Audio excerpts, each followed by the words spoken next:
How do you like feet?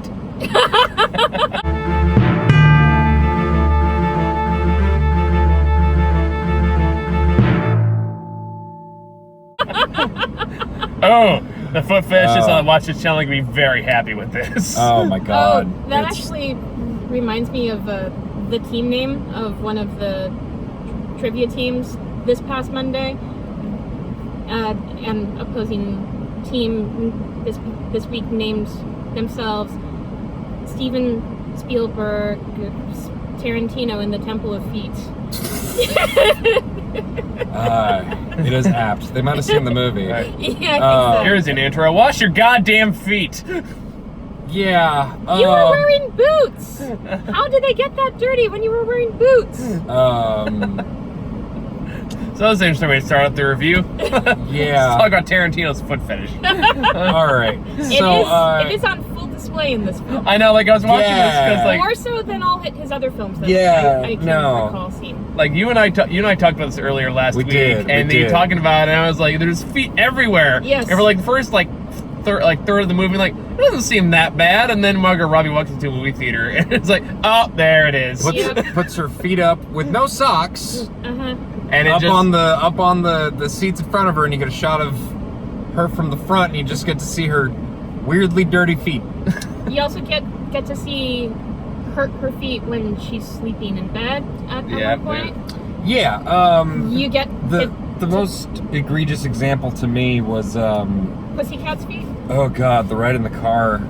Yeah. Just those completely unkempt bunions, just calloused, nasty ass, multicolored, dirty hippie feet. Hippie feet. That's what you get for walking barefoot in a ranch. Yeah. So that's not to say that the movie's full of feet, but when there are feet, they're kind of just put in your fucking face. Yes.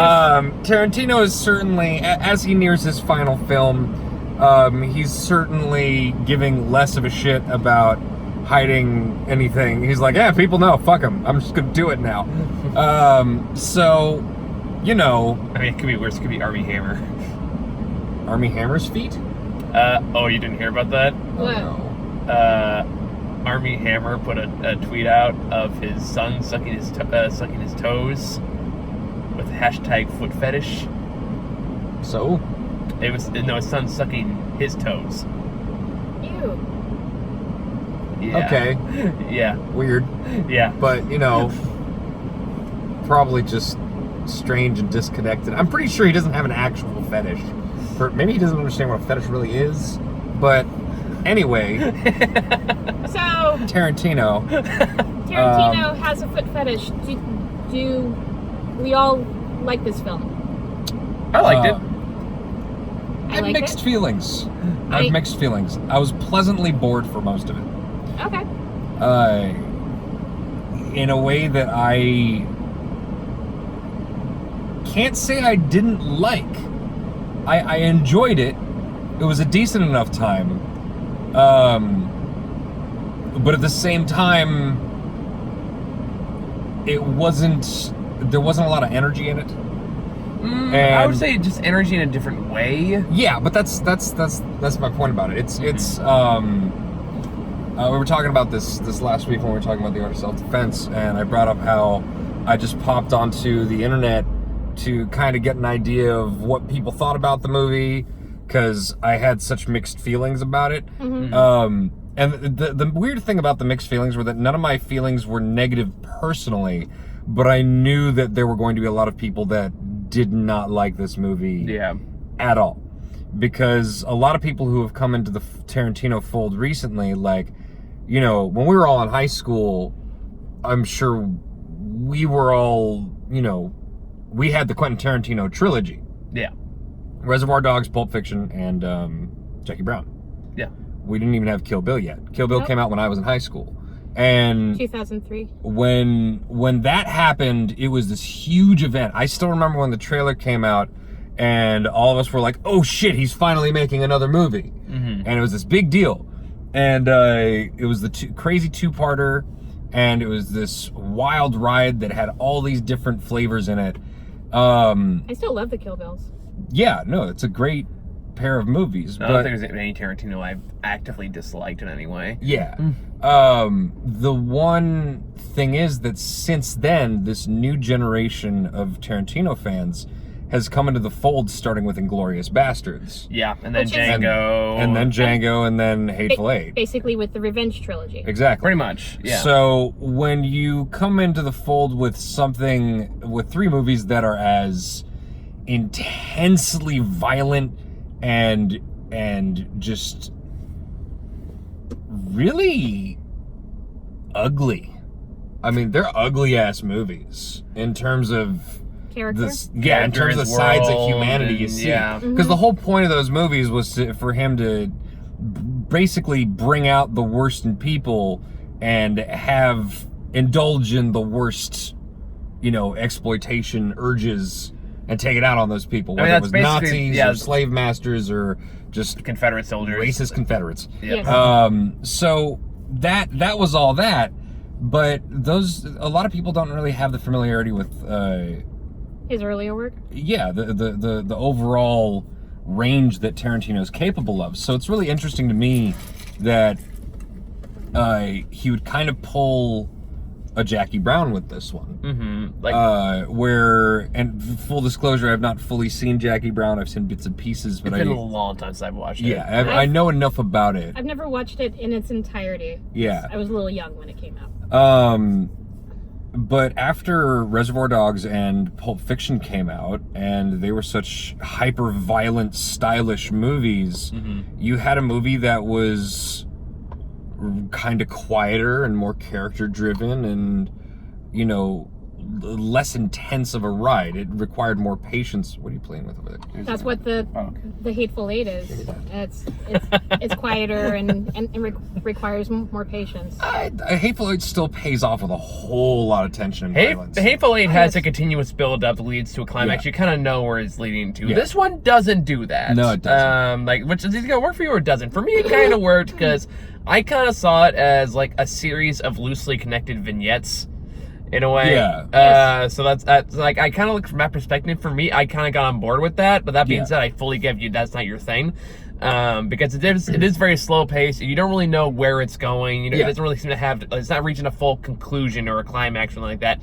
It's really even debatable whether or not there's really a thorough arc or a through thread, except for Leonardo DiCaprio's career in the movie. But that's really about it. That's like the continuous thread that connects all these stories together. It is all about the 2 main characters' relationships, and then Sharon Tate just kind of going about her day. Well, that's what I mean. Like it's a series of vignettes, though. So it's more like a character, and this is their world. This is their lives. This is I love Brad Pitt in this movie, though.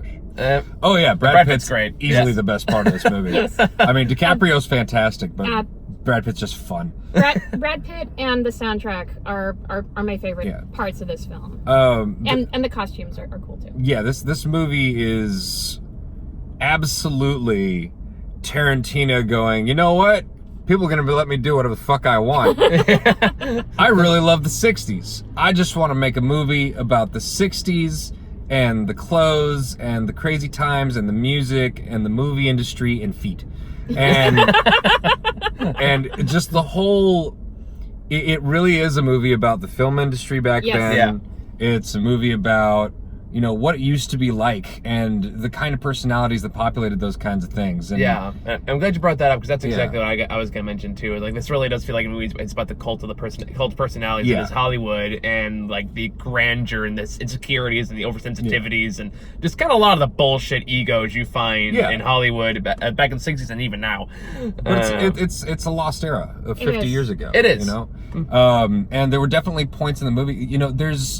There's something I love about Tarantino where, and I know that a lot of people especially people who are really into everything that he's done, they share this affinity with him, where when you're watching his movies, there are little details he puts in there that show you what kind of a filmmaker he is and what things he likes and what he thinks is important about the experiences. And when I see those things in a movie, I'm like, I get that.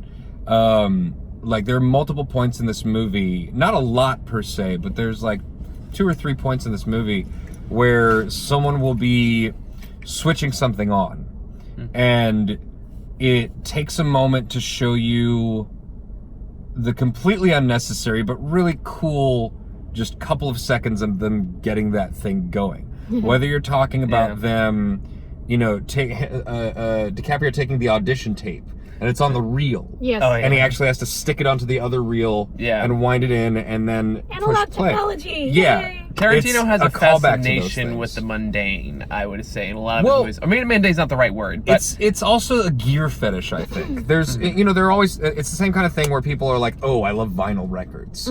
You know, they get obsessed with that kind of thing, and they get obsessed with tube amps and, you know, all these old vacuum speakers and all this old technology that had a different feel to it. You know, it's different when you go and click on something versus when you take something off the shelf and open it and put it in something and press the buttons and all that stuff. Organic. It's true, but they do like this isn't the first time he's done that kind of thing. He did the same thing with Hateful Eight too. No, but that's the whole point. What's like, well, the point is like, because I actually watched. They have like the uncut version of Hateful Eight on Netflix. It's like 4 hours long. Yeah, that's so long they just divide up into episodes. Yeah, and I watched all of it because I was curious. There's an unrendered frame in part 3, I think. It's like 1. Yeah, like I was curious. I watched the whole thing, and like pretty much everything that was cut was all just like slow, like characters just making shit.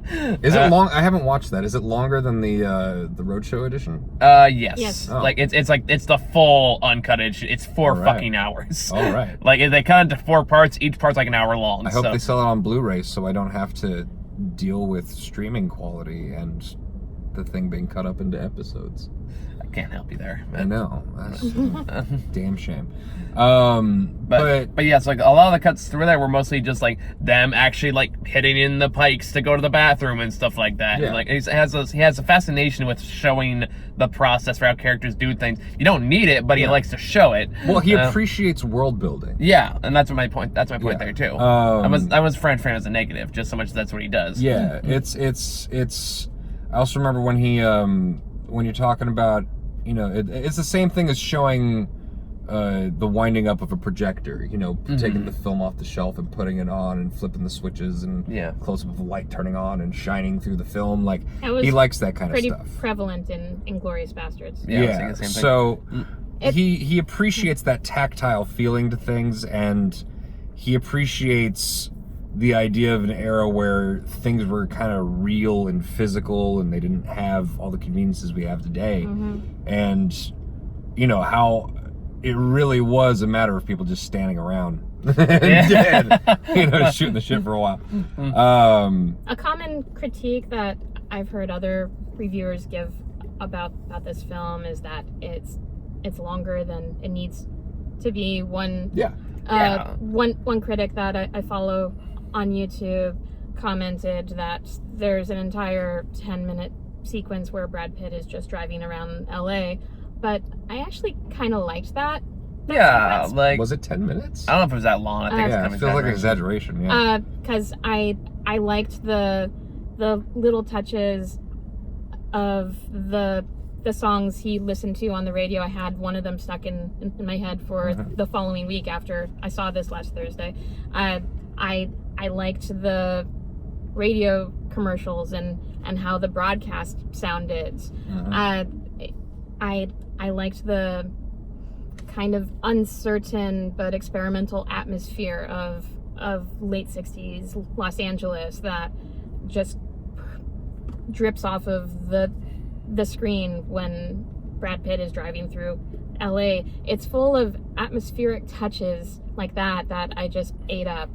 Well, like, I think kind of building off that point too is, I think what makes the movie work for me anyway is the fact that it really does feel like just being transported to a different era for a few hours. Yes. Which, like, either and that's pretty much the movie. Yes. It doesn't go much, like, deeper or beyond that so much as, like, here are these characters, here's them in this world, you're gonna hang out with them for a few hours. Yeah, they did, I've heard it called, like, a hangout film. And yeah, it really is, I would agree with that. Just chilling with these characters. Is it one of his strongest movies? I would say no, but is it a fun time and do I want to see it again? Yes.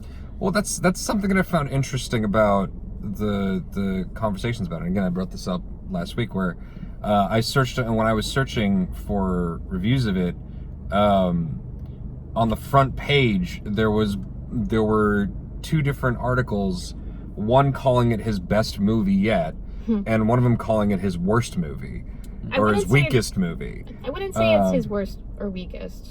That's the thing, though. I can see the argument being made for that. I can too. And that's why I find it so fascinating, because it's one of his slower paced, and it doesn't have as much action, and it doesn't have as much crackling dialogue as some of his other stories. It's not. But I still wouldn't call it his worst. It's not his. It's not his most exciting movie. No, it's not. But it's not as much. I think ending, it though. serves. The ending, though. We'll get to the ending. Not yet. Well, it serves a great purpose as a litmus test for what people are looking for out of movies. Yes. Because, you know, I really enjoy everything that Tarantino has done, and the way that he approaches filmmaking is really unique, and it definitely has that auteur feeling. Yes. And this definitely feels like someone who's been given a little too much control over their own work. But as a Tarantino fan, it's really interesting to see what he does with that when he just wants to make something that he likes. Yeah. This is clearly something that he wanted to make, that he likes. He, you know, that extended sequence where, you know, the first half of the movie basically takes place over the course of one day. Yeah. And the majority of that day is Sharon Tate sitting around in the theater watching herself on the screen. Yeah. You don't really spend much more time with her. You're really sitting there watching this woman watch herself on screen and enjoy the audience's reactions to stuff.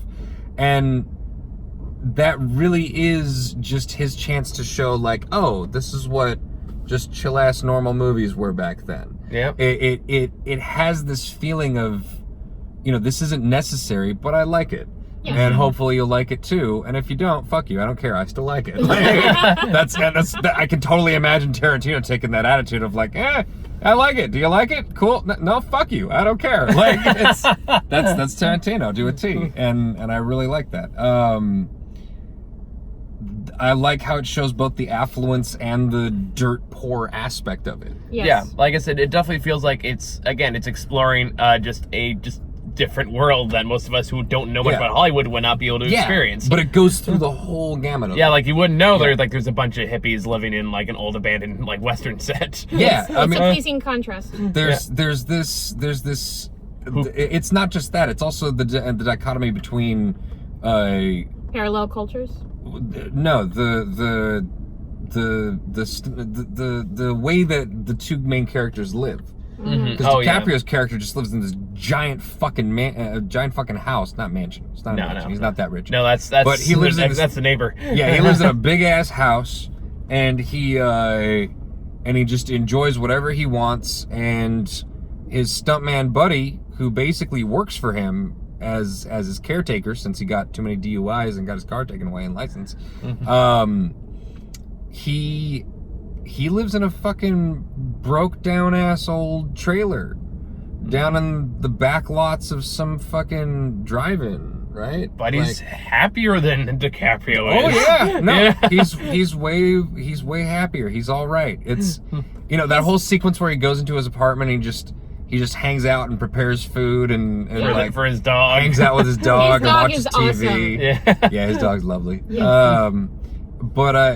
I just, again, moments that don't really matter. It's just funny little scenes. But it still adds something. Like it's just there for. I mean, it is there for the sake of being there, but you still get something out of it. It adds better than subtract. It is character building and it is world building, but that's the main thing. It doesn't really drive the plot forward so much. No, because it's not really that much of a plot. Exactly, and that's what you have to know going into this movie. Is you're not going to get a really crazy plot. You're just going to get these set pieces with these characters being themselves, and you're kind of getting to know them and who they are and different elements of their life. Now, all these different elements do come together in bits and pieces to form what eventually is the ending of the movie, but while it's happening, it's just you hanging out. Yeah, and you get it's fine. It's nice. And there's like some really enjoyable scenes there. Whenever I look fight with Bruce Lee. Yeah, Bruce Lee. Thinking about that. Apparently the daughter Bruce Lee fucking hated that, and I don't blame her. Probably. Well, yeah. Just have some random stuntman throw Bruce Lee against God. While I was watching, it was like, I get what you mean, but that wouldn't have happened. No. Well, then Bruce Lee wouldn't have picked a fight with him either. Yeah, Bruce Lee would not have. That whole scene was a fantasy sequence. No, there are lots of flashback things in this movie that it was like a daydream or something, or a flashback. No, it was a flashback. No, it was a flashback. Because that's why he's not allowed on sets anymore. Yeah, that's why they say won't let him work anymore. And, fair enough. Because apparently just like fucking grabbed Bruce Lee and threw him against the car. As an extended flashback sequence, that was great. It was entertaining. Yeah. I didn't realize it was a flashback for a minute. Oh. And then when it comes back to him on the roof, he's like, fuck him anyway. I'm like, may I just say that I don't care if he's 50. Brad Pitt still looks amazing with his shirt off. God damn it, Brad Pitt. Yeah, that dude ageless motherfuckers. Fucking, that dude is. Like, we talked about this last week, too. We did. I brought it up. I'm like, he looks like the cover of some Playgirl magazine. Yes. Like, he definitely... I'm not complaining. ...is exuding some kind of James Dean vibe on that scene where he's on the roof repairing the antenna. He's even got, like, the utility belt. No, that is... I've come to fix your plumbing. All-American fetish. And like, James Dean was very 60s. Yeah, it's very much a thing where it's like... He's got the aviator sunglasses. Mm-hmm. He's got the cigarette hanging loosely out of his mouth. He's got a fucking tool belt, and he's got no shirt on. In it. Yeah, he's got a beer in it.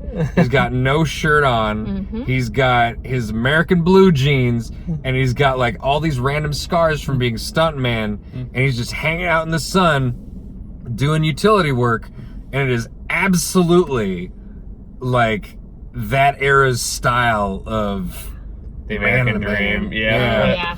And he's still in absurdly good shape. Mm-hmm. He's what, over 50 now? At least. Good God, man. Good for you.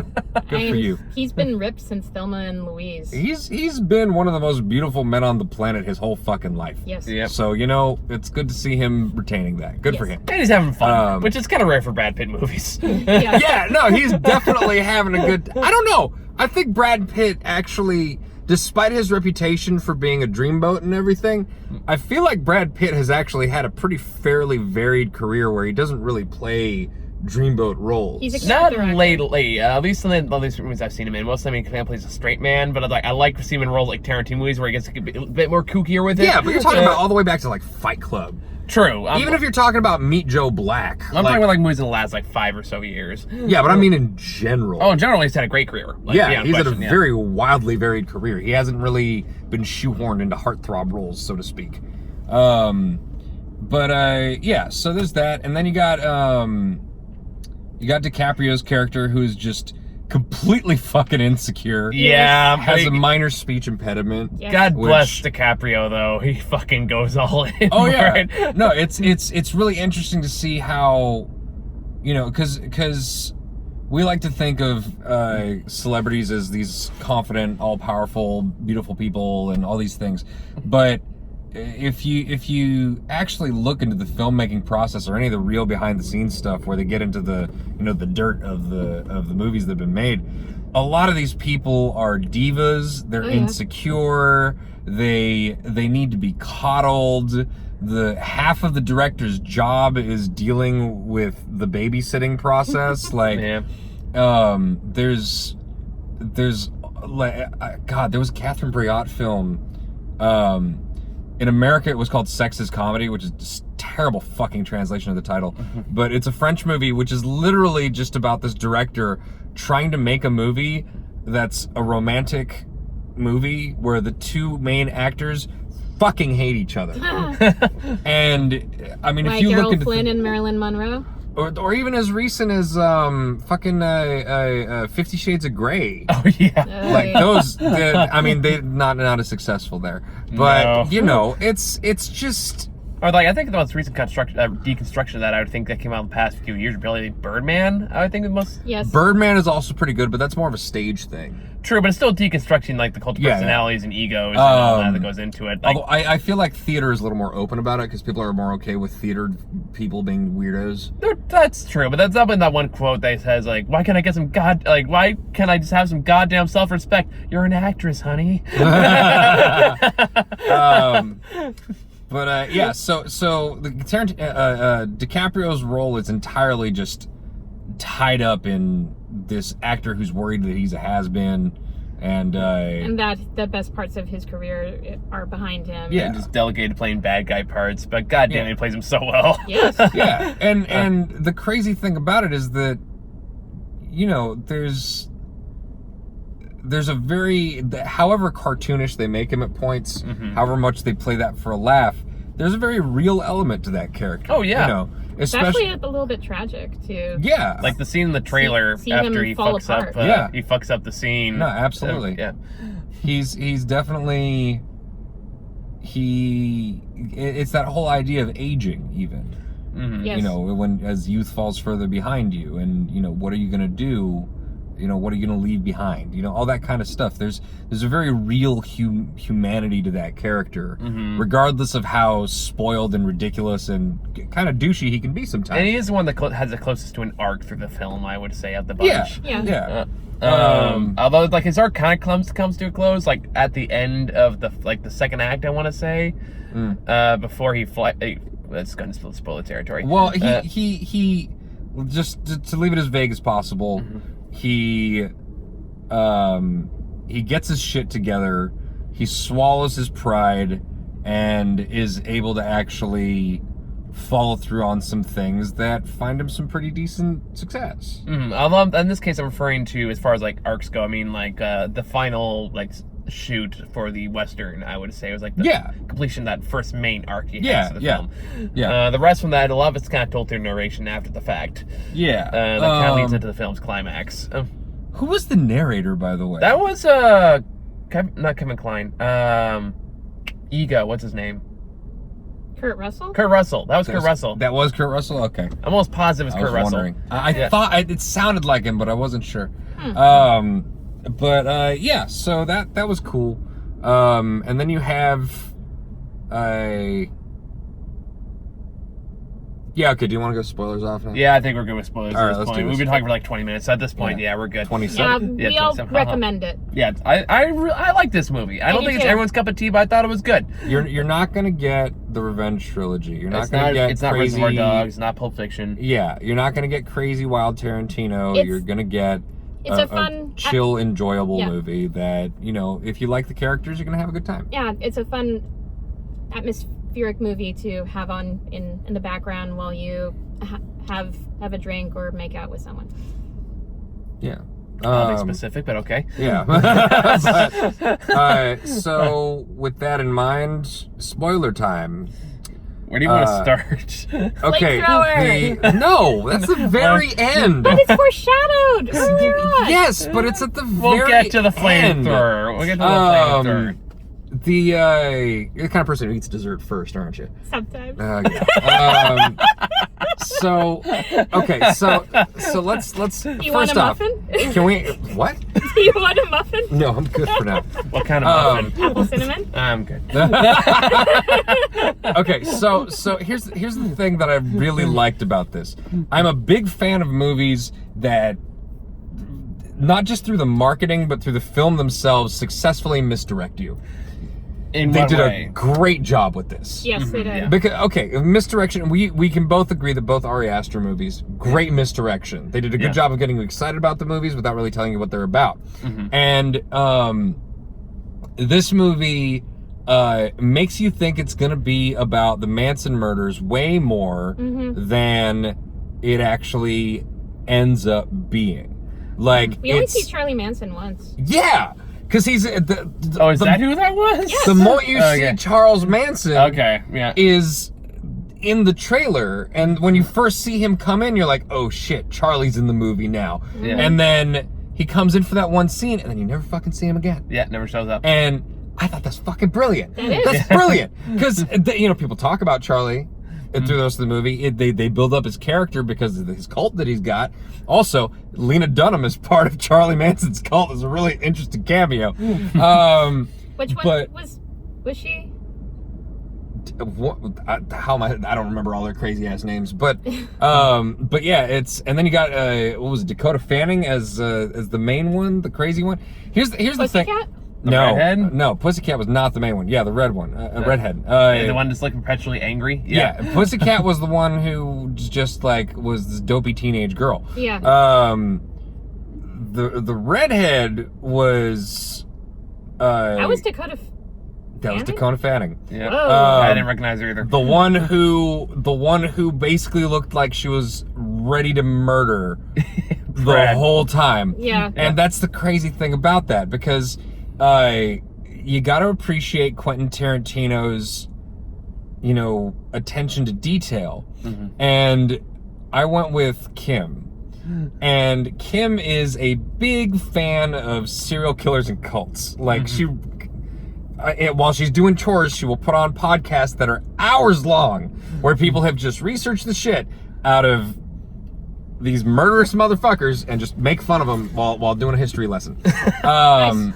So as you should. Yeah, sounds like something I'd be into. Well, Last Podcast on the Left is one that she's really into. I've heard of that. Yeah, it's pretty big. But it's basically these three dudes who just research these. They sometimes do cults, but generally they do serial killers. And the whole idea is that when they research them, the idea is to demystify these people, so that they're not like these mythical, scary, inhuman, deified things. They're just fucking weirdos who ended up being evil assholes at some point. Mm-hmm. But the main point is just to make fun of them and make them like, this dipshit went and did this because he was just fucking stupid. And all these people just fell for it. And he just decided to see, well, how far can I take it? And it ended with all of them dying. Moral of the story, don't follow people like that. Mm-hmm. The one they did on Rasputin is really great. But so she's really into this stuff. And when the Manson stuff came up, she got really excited, which still kind of disturbs me, because she's like, oh, that's that person. That's that person. I'm like, why are you calling them by their first names? Like, how familiar are you with these people? Oh, that's just Terry. It's like, oh, it's fine. That's Terry. He did half the stabbing. But the crazy thing was that partway through the movie, I had a moment and I thought about Inglourious Bastards, and I told her, I appreciate Tarantino for his attention to detail, but at the same time, I wouldn't be surprised if he decided to like take an entire left turn at one point just to do his own version of things. Well, and that's exactly what happened. I was really apparently Sharon Tate's sister approved the script, and his changes are probably why. Well, yeah, but you could tell that with the same way that in Inglourious Bastards, spoilers for Inglourious Bastards, it's 10 years old. Just kills Hitler. Yeah. It's at the end he's like, yeah, I want to make a movie where you get to shoot the fuck out of Hitler to the point where you see pieces of his face flying off. Like, it's they definitely do that fantasy indulgence there. Yes. And I thought of that and I was like, is he gonna kill the fucking Manson murderers? Yes. And so when it finally gets to that point, I'll tell you, Kim was having a grand old time. Because initially she was like, if he actually fucks up any of the accuracy, I'm going to be so mad. And I'm like, I don't think he's gonna, but I also don't think he cares. I don't think that he's gonna like stick to it either, if you get my drift. And they die bad. Oh man, but can we just take a moment to appreciate Brad Pitt on tripping acid. Balls! Tripping balls! He was able to kick their asses, tripping balls, with the help of Brandy, his lovely canine friend. Was it a pit bull? It was a pit bull. But here's the thing: their asses while tripping balls. But the acting of the acid trip, was delightful. And I gotta say, that whole scene, That whole scene was great. Yes, like it down was. to because the first time where he prepares food for his dog, you know, it really emphasizes the coming out of the can, and as a film viewer, you're like, oh, that's a real close up. But then when he does it when he's on acid, he's like, oh. There's this moment where he connects with the viewer. It's just a brilliantly made moment. Or he just turns off all the lights like, ah, fuck, bad idea. It's a good thing he didn't look in a mirror. If you've, oh man, if you've ever done a proper hallucinogen, it's a proper accurate portrayal of how somebody would trip, because especially when the Mansons decide that they're gonna bust in the wrong house and take it, not the wrong house, they change their mind on how they want to take care of things because DiCaprio comes outside and yells at them in their car. And since all of them are high off their asses, of course. Not on weed, like they were tripping, the Manson murderers were off their asses when they murdered. Kind of have to be, I guess. No, you don't. Okay. But we've seen plenty of other murder. But you know, the when they go back down and they have this other conversation about how they want to kill, you know, the film stars who taught them to be violent, suddenly instead of wanting to kill, you know, Sharon Tate, who's just a famous person, they want to kill the dude who starred in the Western they watched when they were growing up, and his stuntman or whatever. And well, they don't know about the stuntman at that point. But when they go in the house, he has the knife, and Brad Pitt's just like, don't I know you? And he points the gun at him, and Brad Pitt's like, ah. And then they both start laughing. It's such a weird moment. And it's a great laugh too. Like it's totally really like laugh. a high off your ass kind of a laugh. Oh yes, it's very believable. When he says the famous line that, you know, is a nightmarish, terrifying line, you're like, I am Satan. I am the devil, and I'm here to do the devil's business. Devil's work, yeah. And Brad Pitt is like, what? It's just having none of it. It was, and they don't know what to fucking do. They're like, what the fuck is with this guy? I really wanted there to be a moment where he was like, man, I am tripping so fucking hard right now. And they would be like, oh, us too, man. Like, the guy who was like, are you real? Yeah. No. It was just this great sequence. And clearly the whole thing is leading up to that. I think the actress who played Robin on Stranger Things was the Manson family member that drove away in the... I don't know. I have no idea. No, I don't think that was her. No, I don't think that was her. Too young. But yeah, that whole sequence is what the whole movie is building up to, and it's fantastic. Yep. It's such a good time. They don't hold at, like, there's like no, like, that's where like Tarantino, like, all right, you want the hyper violence? You get one really hyper violent scene. Let's fucking do this. Yes. So it sounds like Brad Pitt, like, as a dog, like, fucking dragging the girl in the background across the entire fucking room. He's got the red head and he's just bashing her head against like every surface he can find. Oh yeah. On the mirror, on the fireplace, against the telephone, on the coffee table. And there's a point where it is clearly just a fucking dummy he's holding. Like, if you're paying attention, like, you could tell it's a dummy, and it's just Brad Pitt taking this effigy of one of the Manson murderers and just fucking bashing her face in against everything he can, and there's blood going everywhere. Of course. And it is cartoonish as hell. I loved it. Hilarious. It's great. Or even like that, and then what happens at the very end, which, the last one was like when like the girl, like one of the girls who gets attacked by the dog at one point, like gets a hold of a gun, but is like too like amped up to actually do anything with it. So she can't see, right? Oh, yeah. Why can't she see? Did she get maced? I think she just.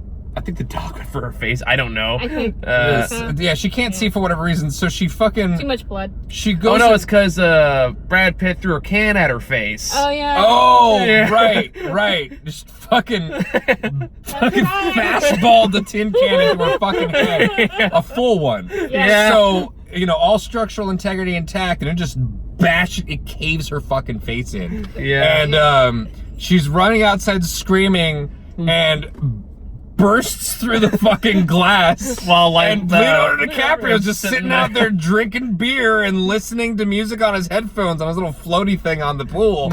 And he just, the first moment he's a part of this scene where someone is coming and is trying to kill his best friend and his wife, and he's just chilling in the back. And this is the moment where he goes like what the fuck? And I gotta share like my experience in the theater watching, because I saw this Monday night matinee, and it was a fairly full theater, surprisingly. And I caught on to what was happening before everyone else in my theater did. Yeah. So I'm the only one going, ho, ho, ho, ho, ho, the flamethrower? The flamethrower. Like, oh no. The minute I saw, like, I'm the first one to see it and realize what's happening. So I start, like, I'm like, ho, ho, ho. No, no, hold on. And then, like, everyone, and then he walks into full frame, and everyone else starts going, ho, ho, no, they were all we were all going, ho, ho, ho. Like all doing like the shock horror thing where you're kind of laughing but you're also like, oh Jesus. Yeah. No, there was definitely a lot of cheering going on in my theater. Yeah. No, I definitely, the thing I knew the flamethrower had to come into play in some way, because earlier when he goes into the shed to get the tools to fix the antenna, you see it sitting in the corner. Yeah. And it says Betty on it. See, I didn't even notice that. So I did. And even though it was in a fictional movie clip that foreshadowed the flamethrower, I loved the fried Nazi part. That was fun. Oh yeah, frying Nazis is always fun. Like really, absolutely. all those scenes where you show like Leonardo DiCaprio actually acting in the films is actually like pretty goddamn entertaining. Yeah, no, it was great to see. You know, because that's also Tarantino taking advantage of the setting and the story that he's made to just make all these miniature movies that he loves. Yeah, like the scene where he has like the little girl at the end, like the end of his arc in the second act. It was fucking great. Yeah, it was him being the villain in the Western. Yeah, where like, and again, it kind of completes arc because then she leans over and is like, that was the best act I've ever seen. It's like Rick fucking Dalton. He brought it home. He brought it home. Yeah, but because when you see it in the corner in the shed, it's clearly going to come back in later. And I saw that and I immediately went, when she falls into the pool and he gets out and walks away, I went, oh, Betty. and like I don't else hear you. Yes, they did. But everyone was too engrossed to like be like, what the fuck is Betty? But yeah, when he walked out, people were clapping and cheering, and then he fried this bitch. Yeah. And it's glorious. Yeah, no, it's great. And the thing is, I get why some people might be like, oh, some people might have problems with, seeing Brad Pitt beat a woman's face in that bad, or see Leonardo DiCaprio fry this teenage girl. But they're also the Manson murderers. They're the Manson murderers. These are the people that killed an 8 months pregnant woman and her baby in real life. Yeah, and they fucking drew words on the walls in her blood. Yeah. Like, fuck these people. Yeah, they don't deserve any sympathy. This whole catharsis here, the whole point of it is fuck these people. Yes. Yep. And this whole movie, you think that it's leading up to this horrible event, and you're wondering how it's going to be related to what happens, because clearly you got Sharon Tate, you got the Manson family, and you got the people living next door to her, and you're wondering how they're going to frame this final stage of events. I was wondering, like, are they going to walk up there? Is Brad Pitt going to go up and save the day? They didn't even make it up to Sharon Tate's house. No. They go into Rick Dalton's house instead, because he wanders outside because their car is loud. At midnight, he wanders outside with a fucking blender full of margarita and a bathrobe, and goes like, "Get the fuck out of here!" it's great, and that just changes history into Brad Pitt killing the fuck out of the Manson murderers, and which is that kind of historical revisionism. Like, you know what, I'm okay with this. It's what is a movie if not wish fulfillment and power fantasy? Again, it's like going back to Inglourious Bastards, the same thing with Hitler. It's like, you know what, it's fucking Hitler. You don't need to show mercy with Hitler. Just blow his goddamn brains out. Fuck this.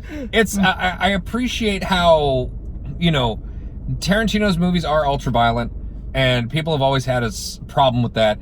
But every time he has that ultra violence, he puts a lot of care into making sure that the people it's visited on at least deserve it greatly. Yeah. Maybe less so in the Hateful Eight, specifically because it's like, everyone's awful in the Hateful Eight. Everyone's pretty terrible, and people getting their nuts shut off and stuff. But Inglourious Bastards is still the best if you ask me for that, because fucking Nazis. Yes. Yep. You just fucking brutalized the fuck out of a bunch of Nazis. Yes. Fuck them. You got, and then Django, you got the slave owners. Yeah, fuck them. Fuck them all. Yeah. you got Kill Bill with the infamous Crazy 88 scene. They're all just assassins. They're all here to die. It's fuck them. Let's do it. Manson murderers. Fuck them. Yeah, Manson murderers. Fuck them. And if you're talking about revenge, like Kill Bill is all about this woman hunting down these people who really deserve to die. Yes. So, there's a lot to be said about how healthy that is in movies in general. But if you're into that kind of movie, this delivers. It's the fucking Manson murderers getting the fuck murdered out of them. So, even if however you feel about, the movie leading up to that point, I think everyone's kind of the same page, but that ending, though. Oh, yes. That's it's indisputable. That's the unanimous fact I've seen through all the opinions I've seen about Once Upon a Time in Hollywood. It's but the ending's amazing. Well, yeah. That is an undeniable fact. That is objective reality. Yes. So, 90% of this movie, cool hangout film, nice time capsule, nice tribute to a lost era of filmmaking, and just hanging out with fun these personalities for a few hours. And, one really tense scene starring the Manson cult, where you don't know what's going to happen, and then it turns out nothing happens. They're actually telling the truth. Yeah, and you're like, oh, I found that a really interesting subversion of the way that he's been building tension over the past 3 movies. Yeah, he specifically said Inglourious Bastards was an exercise in learning how to build tension like a rubber band that you're just pulling tighter and tighter, and then letting it snap. Those are still some of the best build-up scenes, though. Inglourious Bastards is, I think, his best work in that sense. In that particular sense, yes. Yeah. It's still my personal favorite Tarantino movie, but everyone's got their favorite. No, exactly. But that's why I like it. It's an exercise in tension. It is, absolutely. And so he utilizes that to build up this scene, and then has the release just be kind of stupid and funny. Why'd you wake me up? Bruce Dern. Bruce Dern. Great. Bruce Dern pops up. I love Bruce Dern. He's Bruce one of Dern those actors who just does not give a fuck. Yeah. And it's good, because all the characters he plays do not give a fuck. So it works. Except Nebraska. He was really good in Nebraska. That character didn't give a fuck either. True, just in a different sense. It's not that he doesn't give a fuck, it's his characters don't. So he knows how to embody that. Yeah, sure. It's a very delicate craft. It is. To give enough of a fuck about playing a character that doesn't give a fuck, to make it really seem like they don't give a fuck. Sure. Fuck you. Fuck yeah. Anyway. Fuck you too, buddy. Happy birthday.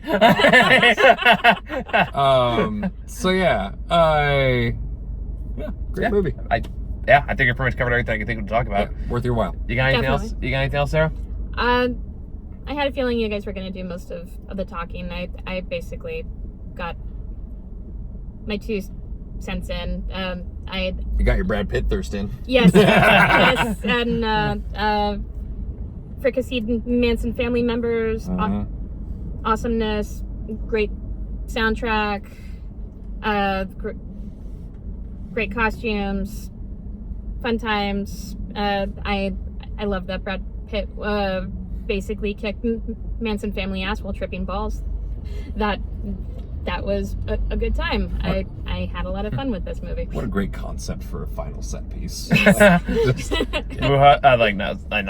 Pitt's gonna kick your ass with the pit bull and high on acid. Yeah. Yes. Make that a whole movie. Yes. What a good dog. The goodest dog. Yes. Goodest dog. I've seen a lot of weird movies with pit bulls lately. I don't know what's going on with that trend. What do you mean? What was it, The Dog's Way Home that came out? Was that this year? Yes. Yeah. I don't know. Love me a pity, though. Speaking of dogs, movie's coming out pretty soon. Don't. I saw the trailer for that. You don't want to see the race car movie? Don't take me from the Tarantino high down to that garbage. Don't you dare. But Muha. I'm having a good day, Michael. It's a dog that knew it wanted to be a NASCAR driver. This dog will show everyone what it means to be human, Michael. This dog understands pregnancy. Oh, yeah. This dog understands race cars and the smell of motor oil. See, I don't even this dog is America. This dog is the America that you will never know, Michael. This dog is NASCAR America. And of course it's a golden, because what else would it fucking be than a golden retriever if it's America?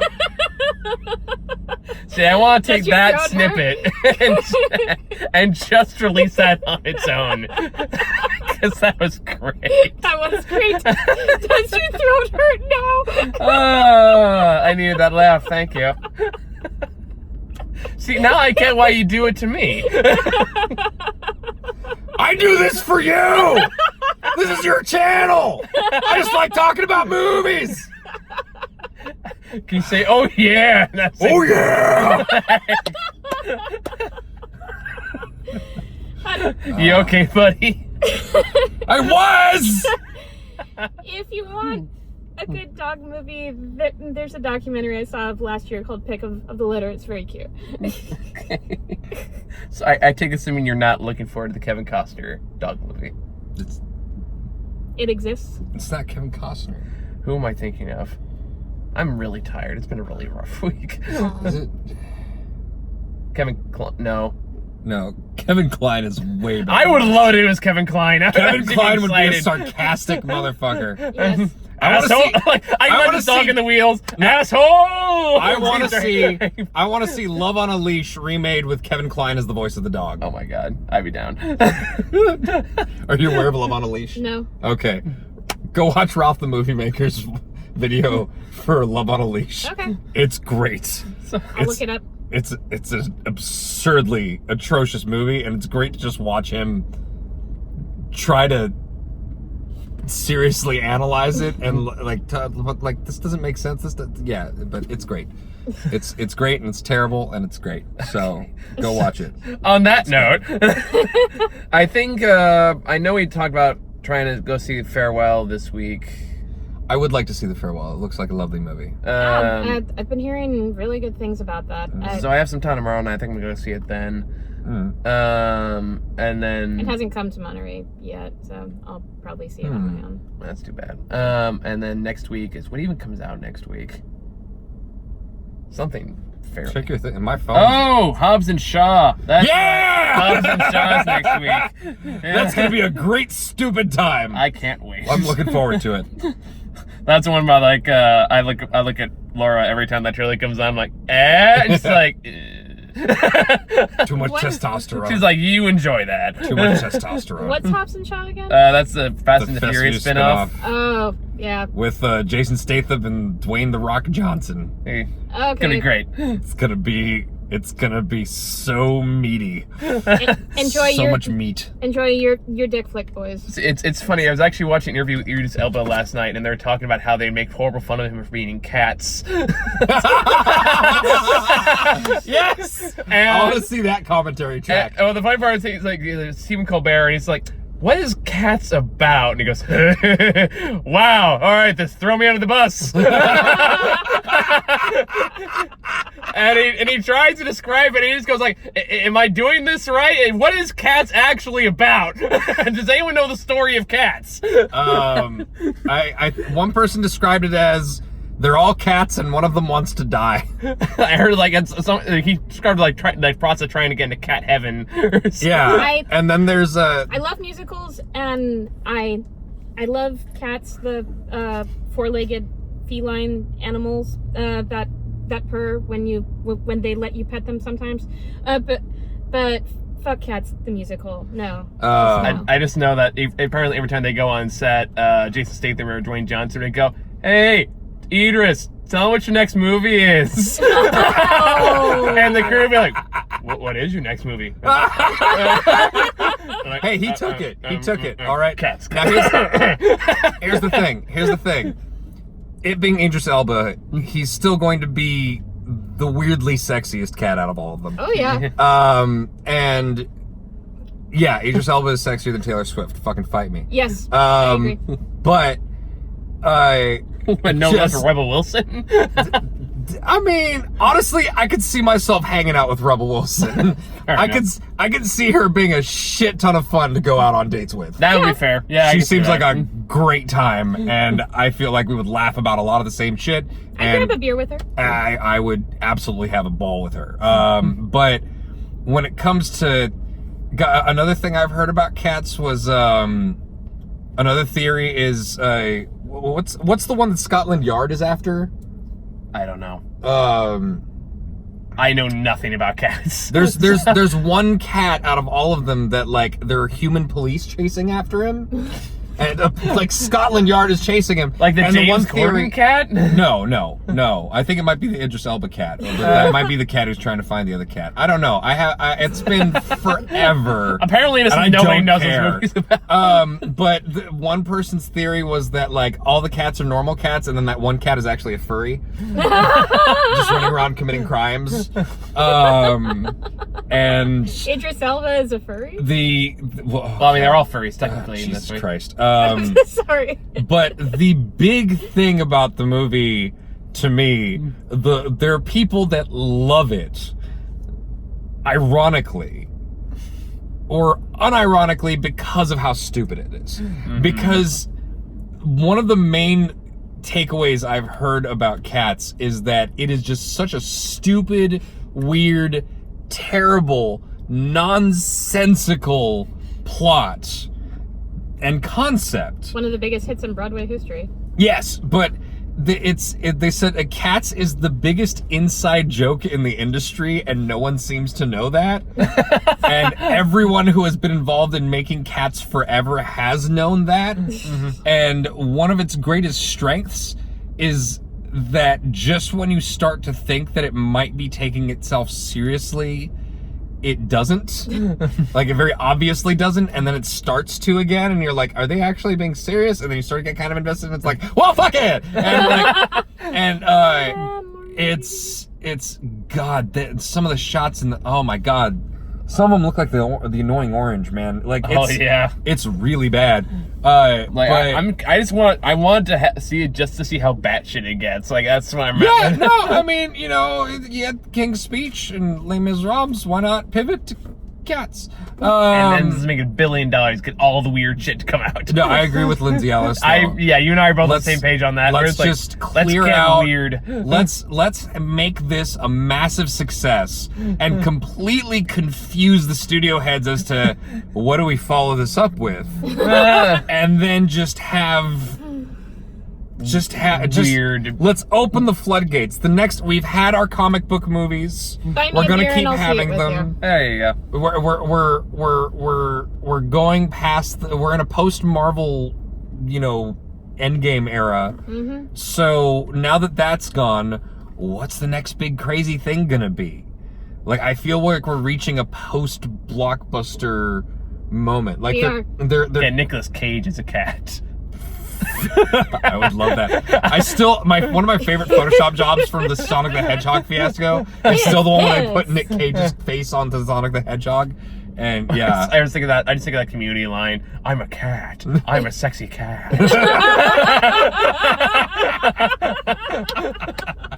you remember that line? No, but it was Abed like trying to do like Nicolas Cage, good or bad, and then he just loses it and starts doing Nicolas Cage impression on the teacher's desk. Oh, and he just starts going, "I'm a cat. I'm a sexy cat." Oh, God. That's fucking amazing.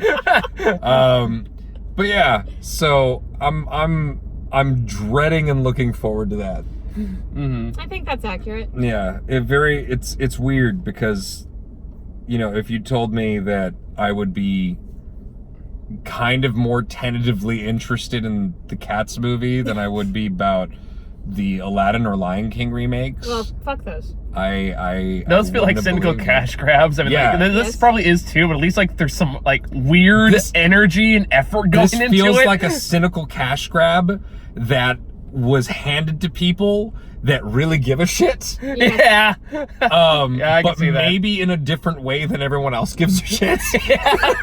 So I completely agree. We'll see. All right, I It'll think it's all we got. We've been talking for like an hour now, so I think it's time to wrap up. Thank you for watching. Yeah, thank you guys for watching this weird ass cat tangent we went on. Like and subscribe, I guess. Yeah. Well, I guess we'll see you in the next for Hobbs and Shaw, or farewell if you manage to find time. or maybe for the it. farewell. We'll talk about that later. Okay. All right, and that's all we got, guys. Thank you guys for watching. See you later. Farewell. Hey.